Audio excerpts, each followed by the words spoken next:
ITCI stock analysis Tuesday and onwards. Am I buying? I'm covering all this in this short 1-minute video. First of all, intracellular therapy stock has gone up 34% up. It went from being here at 94 ducks now at 127.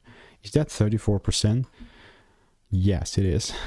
I thought it was a lot more, honestly, but you can see the gap up that we've experienced is absolutely crazy. Now, context, I've done 35,000 videos over the last 4 years, spent thousands of mentors, courses, documented everything, and relatively speaking, because we just kind of gapped down like this, I obviously borrow my drawings.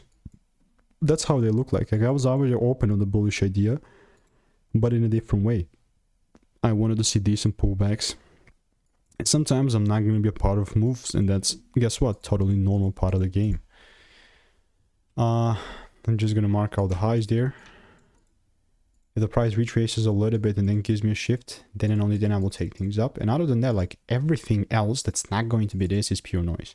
So yeah, I must see the retracements, man. That's just me, obviously not financial advice. And if you want to make more money trading in a simple yet lean way, click the first link in the description. It's a free newsletter. Goodbye.